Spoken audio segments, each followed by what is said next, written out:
Hello and welcome back to the channel. I'm deeply sorry this is the video you clicked on today. I really am.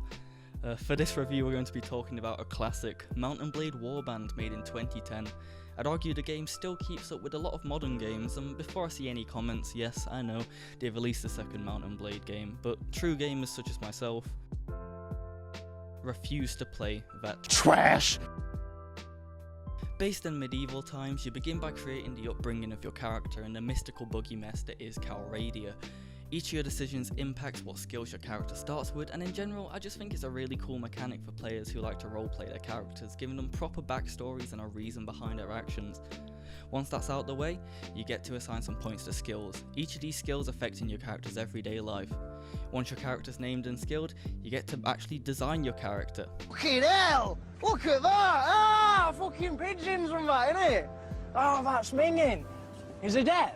After that, you pick where you wish to start, and off you go into your adventure into the great unknown.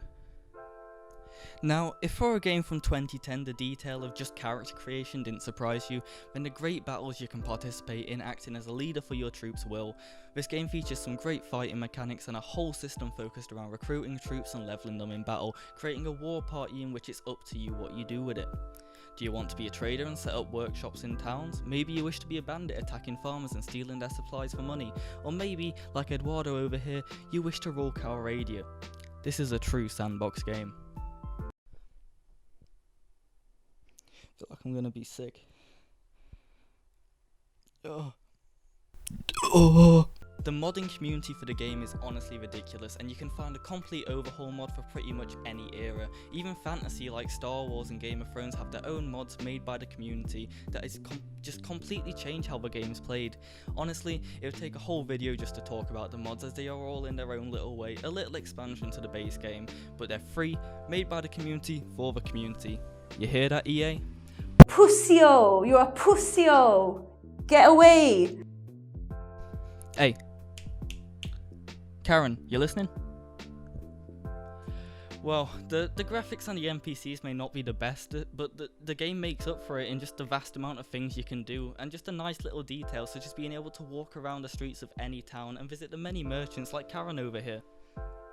The towns feel lively and honestly just well modelled, each faction having their own style of castles and towns. At these towns you can browse for new weapons, armour, or stock up on nothing but grain and bread because it's cheap and... well, there is no end, it's just cheap.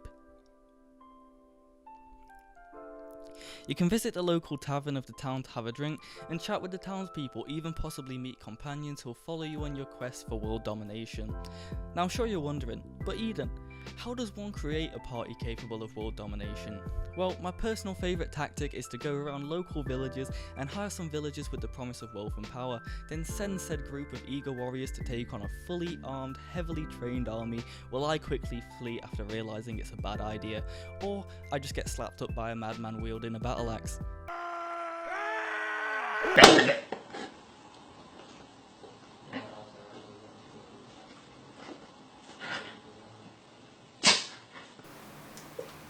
This is my setup. The green screen doesn't even... it barely fits in my room, man. Honestly, I feel this review doesn't do the game justice, and with the game now being about the price of a McDonald's meal, all I can say about the game is positive. For the price, just to get a fair view, I bought my soon-to-be roommate the game and decided to ask him what he thought about it after a few hours of playing. That's pretty good. I got robbed, got kidnapped. It's pretty decent. Very cool, Matt. Thank you.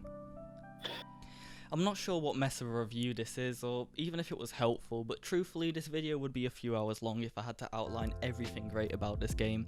Sure, it may be a bit buggy and some aspects could be improved, but the modding community fixes a lot of that, and honestly for a game that's 11 years old, it's probably more rounded than most finished games you see leave Bethesda Studios. I'd give this game a 10 out of 10. It's a golden game, and you know, you really have to play it for yourself to understand. I hope you enjoyed the video, and if you did like it, consider subscribing. Until next time, I've been Just Useless, and I'll probably see you next time.